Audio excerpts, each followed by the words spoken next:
If you're into innovation, scaling, and big risks, this one is for you. 100 million devices in India alone.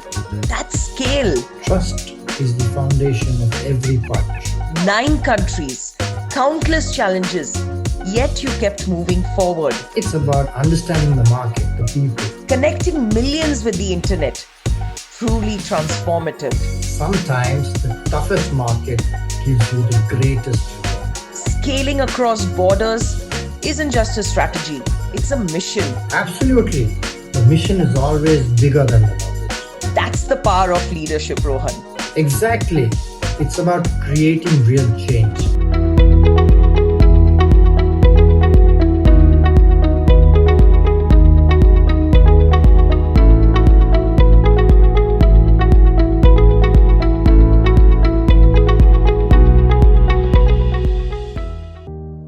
Welcome to FaceTime with Leaders, the official podcast by Directors Institute World Council of Directors.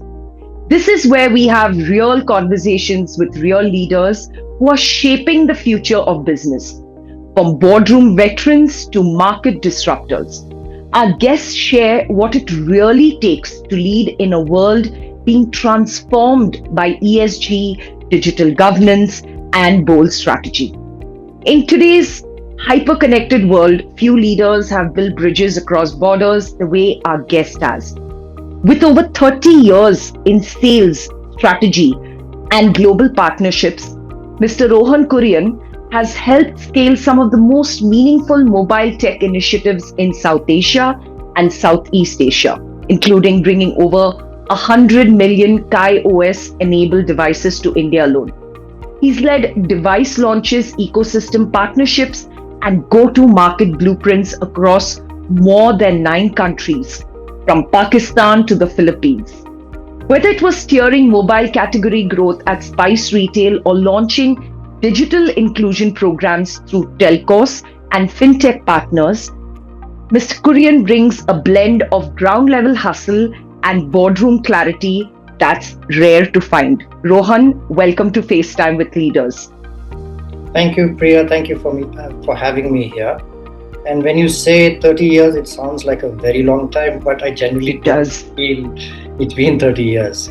However, having said that, it's been a huge learning curve for me. And as they say, there's never been a dull moment these past years. And I look forward to learning some more, hopefully translating this knowledge that I'm gaining in the past 30 years and some more that I have undertaken. And I hope I'm able to help people and companies to scale and continue to build their businesses in a more sustainable and responsible way. That's lovely. So I look forward to a very insightful conversation as well, Rohan. So without further ado, let's get started.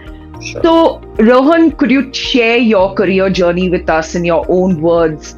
Were there any pivotal moments, challenges, mentors even along the way? Where did it all begin? And how did that path evolve into the work that you're doing today?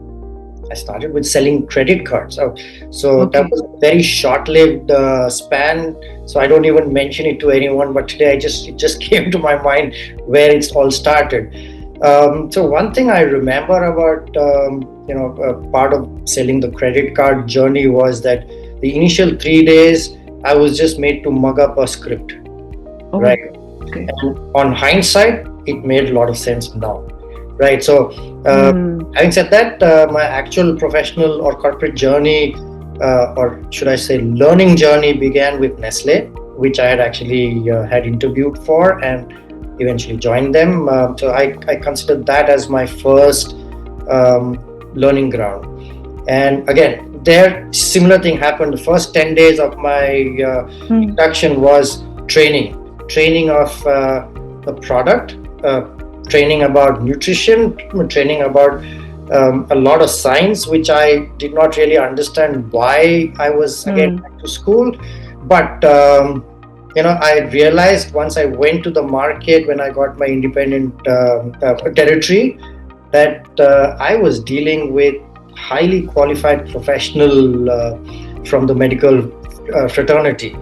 Right. And because they were learned in their own fields, I needed to be knowledgeable about my products, the reasons why the product was made, and contents, right? So I understood the power of product knowledge then, and I've tried to maintain that speed at which I was learning, or at least the basics of having full knowledge about my product, right? So distribution per se was the easier part, because this was a well-known brand which is well recognized across the globe. So basically, distribution was easy because you can go to any outlet. The retail outlet would help, will welcome you with open arms, right? Correct. But that was not the KPI that we were pursuing. We were pursuing more of how much extra space on the shelf can we gather, what kind of visibility or increase the visibility that we could do. So they were the nuances of distribution that I picked up from my very first organization, and Nestlé is a great training ground for that, right? Wow. And similarly, my next organization was Castrol, again, very deep into distribution, right? And but there was a shift for me, right? So in Nestlé, I was dealing with or meeting highly qualified professionals, and here in Castrol, it was a diametrically opposite side of the spectrum. I was meeting with retail outlets, mechanics who were not really educated, but they were knowledgeable in their own field, right?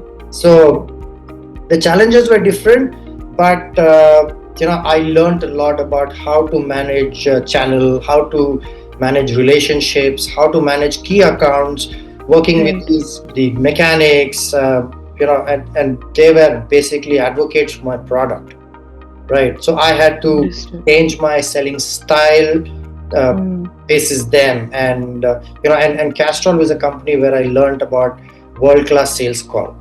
Now, world-class sales call is a very systematic process of planning, recording, and executing effectively whenever a salesperson goes to a retail outlet, right? So that kind of the entire process was so seamless, if it is executed properly, that the retail outlet starts developing so much of trust in your process that they don't really ask, we don't have to go and ask them, okay, what is today's order?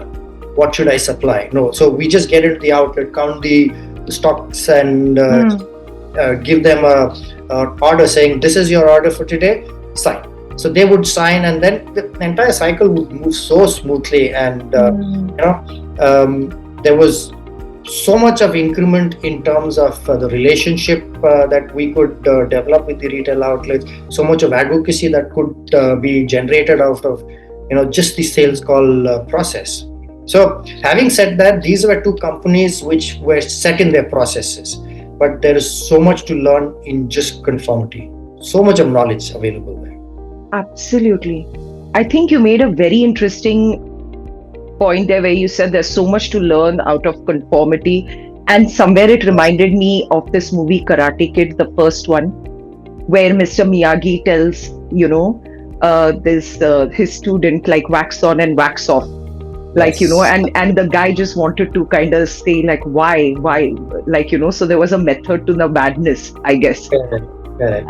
And after Nestlé and Castrol, I started in the telecom industry, right? So telecom industry was at the cusp of vertical takeoff. No, actually it had already taken off. So I wanted to be a part of the action, and hence I joined a global distribution firm, Brightpoint, and I believe that was my largest, by far the biggest learning ground, right?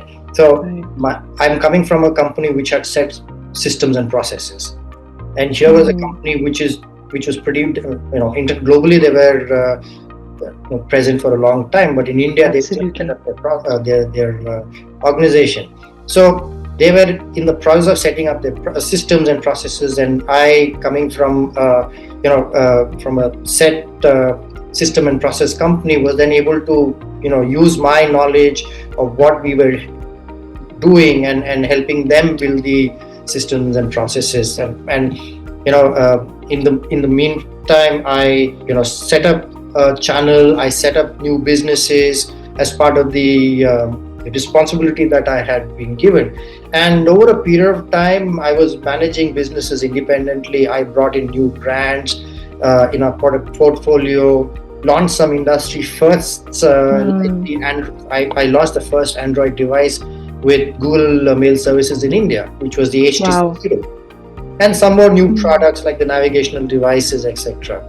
And part of this journey took me, after Brightpoint, I joined Spice, where I built the smartphone business and scaled it up, and then moved to a startup based in China, right, where we were helping companies set up their GTM processes in the next 9 emerging markets of Southeast Asia, and then eventually that led me to join KaiOS.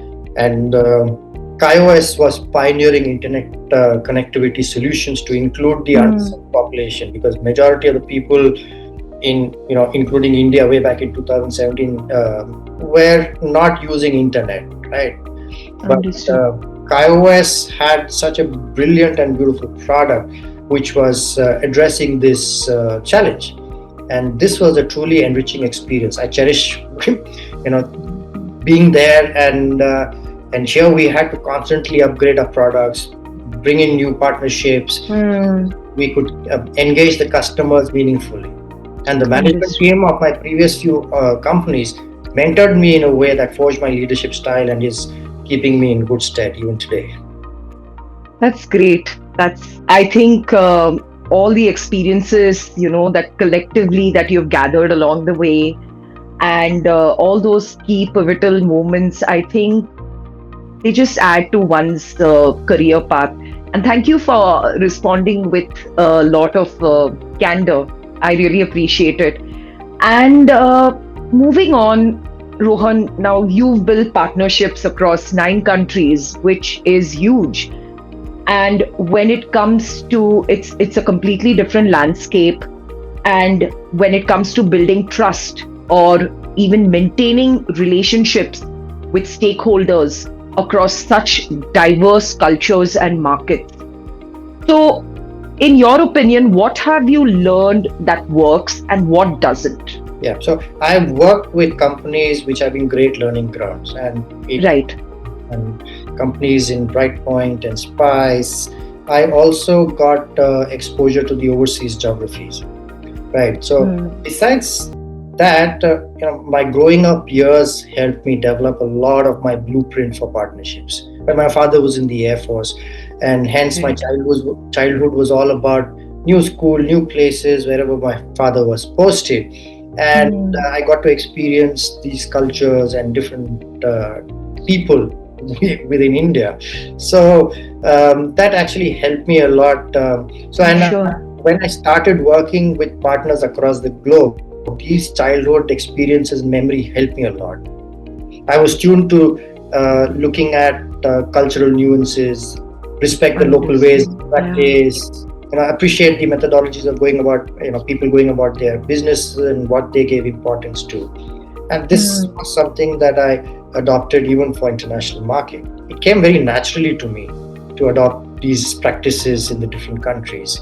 Yeah, well, having said that, essentially the basic process of sales and business development remains the same across, right? Example being, when I was in China, language is a big issue there, right? People don't understand English. I don't understand Mandarin. So I decided to enroll myself in classes so that, while I'm negotiating with people, I should at least pick up some words and keys here and there to know which way the wind is blowing so that I can adjust my pitch accordingly. Right.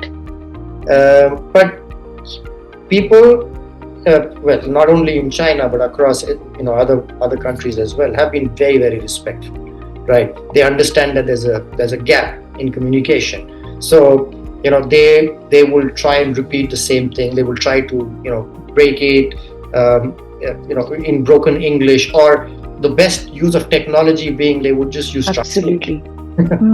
And one of the easiest way which I found communicating with people in China was using a social media chat app, WeChat, right? So which translates in real time. So you you type in English, you translate, send it to them, they would get it in Chinese Mandarin. Right, and same way I would also do it. So it kind of was a bridge which was there, which was available, and we would use it. Right. So, but having, communication was one part of it, but what really is important is the trust that you build with these people. Right. Absolutely. So the trust and the relationship that you build with these people, you're able to cross these hurdles without an issue. Right. And that's where I think a lot of people in Southeast Asia actually give a lot of stress to after work dinners. Which is basically a relationship building measure, and you build brilliant bonds and relationships. I can imagine. Yeah. So I've seen firsthand that partnerships work well when the other person really trusts you. And so another example being that I was pitching a product to a telco, right? It was basically a product portfolio, and so we do our own research to find out, about the pricing, about the value proposition to the partner, right? So I realized that my prices were very, very competitive. So I kind of bumped up my price and offer to make a very handsome margin at that point of time, right? So a long story short, I got the purchase order from the partner. We obviously source the product, and by the time there's always a lead time between the sourcing of the purchase order and the product getting delivered to the country.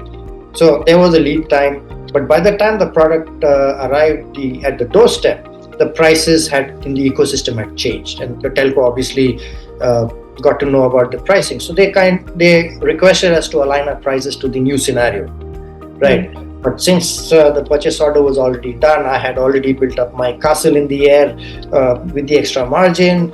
So I resisted. And of course, there was a lot of friction, but I prevailed because the purchase order was already done. But post that, I never got new orders from them. That was, they trusted me. I did not give in to that. I lost orders. So that was a big learning for me. That to build any partnership, any sustainable business, trust is important, and it's as they say, partnership in progress, which is often used in the business circles, right, is often misused, right? So it's like, if you are my partner, you should help me, and we will grow together. But it should be the other way, that I will help you grow, and together we grow. So that kind of change in perspective helped me later on, of course, and I try to practice this with most of my partnerships nowadays. Right. That if you want me to sum it up, I think that is my blueprint. Trust is very, very important for building any partnership. Absolutely. One thing that struck me throughout your response is you mentioned that your dad was in the forces. So I think adaptability, resilience, and making do with the resources available are some of the things that, like you mentioned, you have still carried on, not just from your childhood to even to the present day as well. I can imagine they stood you in good stead. Yeah, that becomes second nature to one's personality. So you don't think too much about it. Right. So thank you for sharing those anecdotes with us. And what I think a big takeaway is how trust, when done right, travels across borders and is sustained as well. Rohan, KaiOS is such a game changer, giving first-time internet access to millions of people.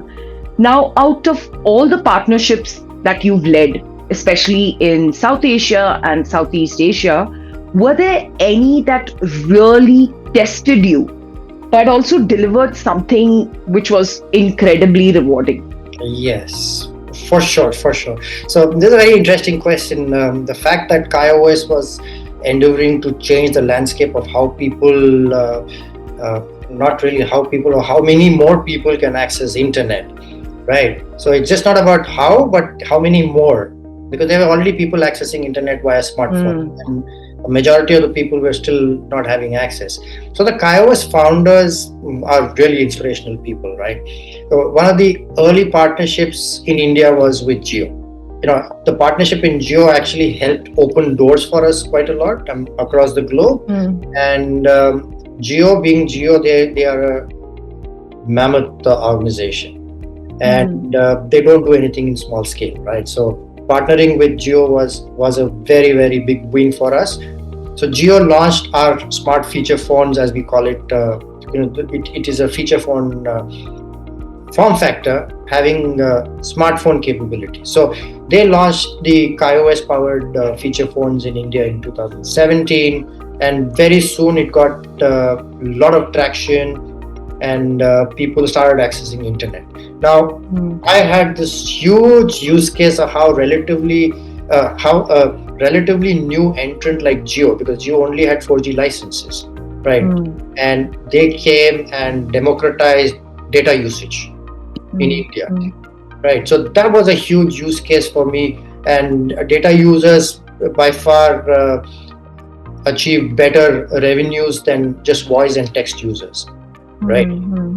So equipped with this knowledge, and I prepared a pitch and how we could replicate the same in the overseas market. I went to Bangladesh, met up with the telcos there, and everybody welcomed me with open arms. And because these were geographies where, again, like India, these were also predominantly 2G users. So data users were much lower compared to the voice and text users. While these guys had put in a lot of capital investments into increasing their 4G coverage, right? So the usage gap was large. So I believe that we could easily get KaiOS adoption in Bangladesh and make it another success. However, the one thing I did not account for, multiple things I did not account for was the business models of the telcos in Bangladesh. Like, unlike India, where Reliance procures the devices, here the telcos were not procuring the devices. So that was one challenge. Then another challenge was the import tariffs in Bangladesh on mobile phones were very high, so which impacts the end user cost. And then we also had to look for a partner who would do local semi knockdown kit assemblies. So there were multiple such challenges which I had not looked at before making a plan. But nonetheless, I went into the country, started my groundwork. We looked for partners. Okay, so another challenge which I just remembered was the design language. Right. So every country has a very specific design language, right? So they prefer a device with sharp edges and not curved edges, etc., etc. So so here we were dealing with partners who were catering to the global markets, which had a different design language. And here, so we had to even work on the design which we had not anticipated. But we worked with the partners relentlessly, and we turned this into an advantage and launched a smart feature phone. We were ready to launch a smart feature phone. And just when everything was ready, pandemic hit. So, however, having said that, the partner was great, and even KaiOS had developed the features in such a way that we were able to launch a smart feature phone with inbuilt thermometer to check temperature on the go. Right. So that was again one of the industry firsts for a smart feature phone to do that. Was that keeping the pandemic in mind, or was that something that you had already decided before the pandemic hit? No, it wasn't decided. So when the pandemic hit, this feature was, the product team was working on different features, and this seemed to be the most apt during the pandemic, and people worked on the clock and got this into a final production mode, and then we got the product into the market. So that happened in such a great way that it, the whatever challenges were there then turned into an advantage for us. Right. And hats off to the product team, hats off to the leadership who were able to add these meaningful features and services that was adding value to the general public. and not only accessing internet, but also getting features which were so relevant for their daily lives, right? And all this while trying to address the digital and financial literacy for these people. Right. So Wow, that's interesting. There must have been a lot of thinking out of the box and like real time problem solving and real time learning that must have happened. Thank you for sharing that with us. Moving on, Rohan, the device financing program you helped create is fascinating, especially for price sensitive users. So could you walk us through how you work with fintech partners to make that model work, and what made it click? Yeah, so one of the reasons why the device financing program was conceptualized for us was while we are trying to address the gap in usage, right? People are not connected to the internet. And there are 3 billion people who are not connected to the internet, around 1.4 billion people who are unbanked. So they don't even have access to banks, right? So those were the main challenges that our founders really put their heads together for, and the reason why KaiOS was formed was to address all these challenges. So while the product was conceptualized, we had launched some devices in the market, we still realized that the majority of the users are happy using 2G voice and text, right? Because they don't find the relevance of data. They don't have access. They have not access internet, so they don't know what it will do for them, right? So, and people see smartphone as aspirational, and the price gap between 2G voice and text device and a smartphone was huge, right? And KaiOS devices were coming somewhere in the middle.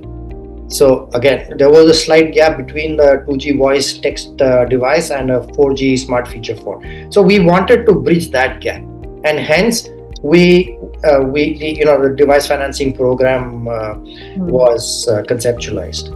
Right now, other thing that worked in favor of a smart feature phone is that most of these users are used to 2G keypad device, right? So we had to keep in mind the usability of people who are coming onto the internet for the first time. They should be able to easily navigate and not just use a smartphone which they are not used to, right? So there was a gap in the cost, and usage had to be kept in mind. So keeping all this in mind, we started looking at partners. So there were multiple moving parts in this device financing program. So it itself was a big challenge, right? So we needed to have a banking partner who will finance these devices, right? And we're talking about financing to first-time internet users who are not banked. They don't have a credit score. So that became the biggest challenge. Now, we had to look for a fintech partner who could develop a scoring methodology for these people, right? And run the loan management system. So the bank and the fintech partner were important cogs in the entire wheel. Then, of course, there was the payment collection partner, right? Customers, and we had to design a payment collection in a way that the customer only makes one payment, where the financing or EMIs are also collected, their mobile recharge is also done, and all this in a way that they don't feel the pinch, right? Because let's say, for example, the recharge amount that a user might be spending on a monthly basis, a 2G user might be 100 rupees, for example. So we had to design a product so that 100 rupees it takes, is what we take, or maybe 110 rupees we take, but we manage the EMIs, the recharge, as well as the additional margins that have to be built in to the entire product. Right. So that was one. Then we had to ensure that there has to be a locking mechanism of the device to discourage any delinquencies. Right. So people don't just walk away with the device. Right. They are part of the program for the entire till the end of the payment cycle. And then we had to align the regulatory mechanisms, telcos and banks, and have a distribution partner. So there were a lot of moving parts, and getting them was a big challenge.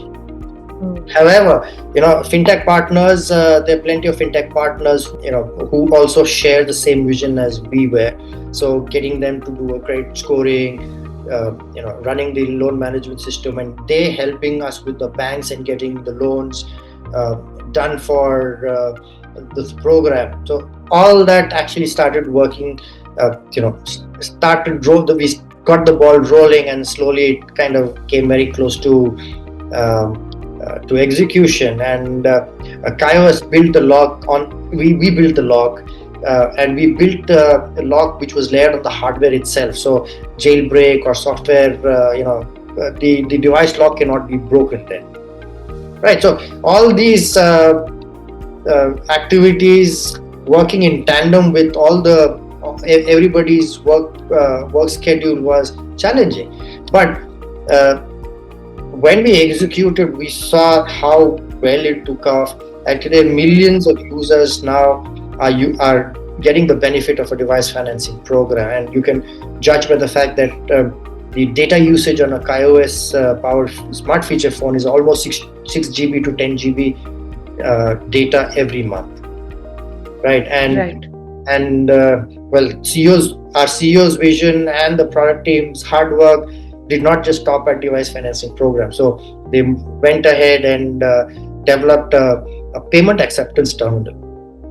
Like today, in India, we see a lot of these sound boxes whenever you make a payment, it announces the payment. Correct. Right. But in other countries, this is not as developed at the moment. Digital payments are not as is not as mature as it is in India. Right. Wow, that's interesting. Yeah, so we had this payment acceptance terminals in India, in Africa and Southeast Asia markets. So, which predominantly targets the mom and pop stores, the local kiranas, and the SME organizations who may not have a smartphone. KaiOS is now currently working with more stakeholders to develop a Web3 program to further the financial inclusion objective with a gamified educational feature built into the OS, and this we hope is going to create a lot of difference into people's lives. Right. Rohan, I was just thinking about when you all came up with the idea of making a device accessible to every common man out there. Was the first thought initially, was the intent behind it making it affordable to the everyday man, or were you looking at something long term, that in the long term this is going to pay off? So so like I said, my CEO is a visionary, right?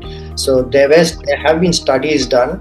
It said that for every percentage of population, which I don't know what was the exact numbers, but for an X percentage of population who are connected to the internet, the overall economy of the country grows. Wow. Right. So that was one aspect. The second was, of course, more number of people get connected to the internet, which means that those people have access to a lot of content. So for us, our focus was more about education, more about financial inclusion, right? So since, like I said, 1.4 billion people are unbanked. So having connected to the internet, they can get access to banking services, they can get access to financial services like loans and insurance, for example, right? And having internet connected devices, which is low cost, will give access to educational content, give people access to news. It like for agricultural traders, people in agriculture, they will get access to what kind of medicines to use, what kind of crop rotation to be done. So for traders, it will be what is the prices going, ongoing prices, so for them to really maximize their yield, right? So all this was part of the reason why the founders wanted KaiOS to be one of those stepping stones for people to enter into internet connectivity or be part of the digital journey. Understood. Thank you for sharing that with us. And it's just a reminder that there's so much more to innovation than just about, the next big device or the next flashy device out there. There's a lot more to it. So thank you for your insights in that. Rohan, so now we are going to have a rapid fire segment, right? And we're going to switch gears a little bit. So I will ask you a series of questions, and I would like you to, if possible, limit your response to a single word or a sentence, if required, and not overthink the responses too much. The first thing that comes to your mind. So if you're ready, could we start? Yeah. By the way. Sure. Okay, let's start. Yeah. So the first question is, one word your team would use to describe you. Optimist. Okay. The next one is, first job you ever did and one thing it taught you. Oh, selling credit cards, like I said. Yes. In short, what it taught me was there's always a system that can be designed for success. Okay. Great. We'll take that. The next question is, a country you'd love to return to professionally or personally. No, it's not a country. It's more like a state in India, which is Goa. Yeah. Okay. I find a lot of peace there. Okay.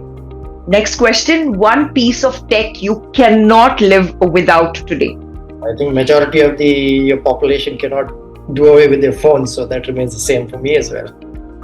Right. And is there a particular app that you need to access more than the others?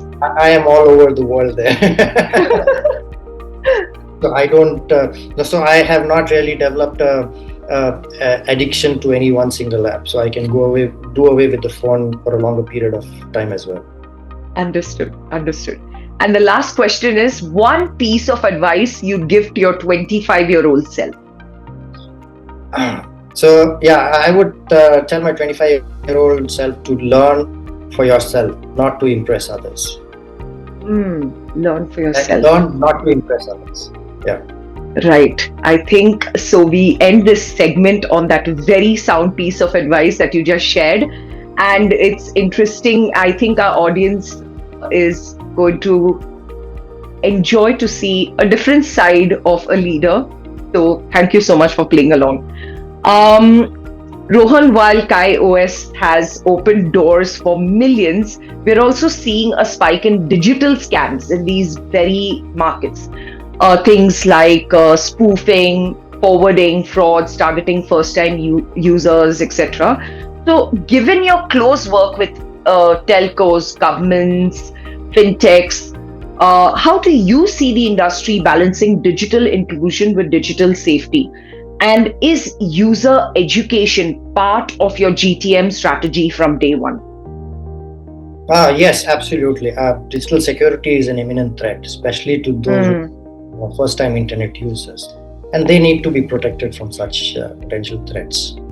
In order to prevent these threats, we have an inbuilt gamified capability in our OS called cards, right? So the essential objective of these cards is to give users tiny bits of educational content, information, while making it fun for them and making it an essential tool for their everyday life, right? So this helps them to upgrade their learning, becoming more aware of the possible threats, especially related to the financial aspect.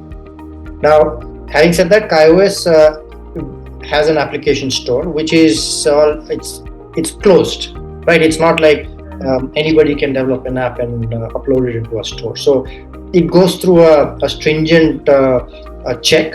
So all the apps are tested and then only published in the store. So that kind of helps us eliminate malware, right? We don't and we go through them ourselves. We do in different geographies. We do a test as well. So so it kind of helps, not having malicious applications out there to attract, because they are the easy targets. The first time internet users are the easy targets. Having said that, we are increasingly seeing even the educated people who have been absolutely who have spent a lot of time on smartphones falling prey to such scams, right?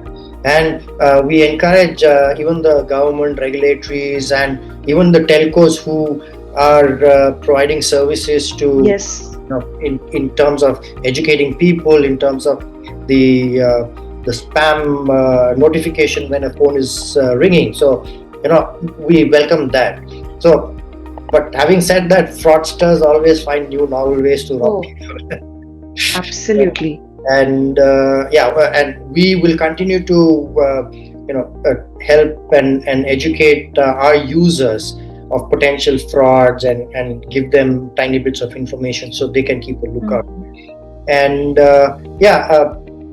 and we intend to work with such government organizations and the NGOs who are trying to disseminate this information for the benefit of the larger population.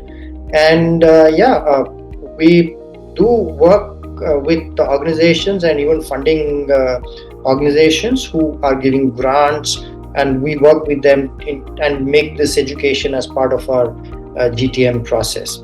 And I believe that a lot more companies should also come forward and use it for the benefit of their users, especially if they are in the rural sector, and make it part of their CSR objectives. Right.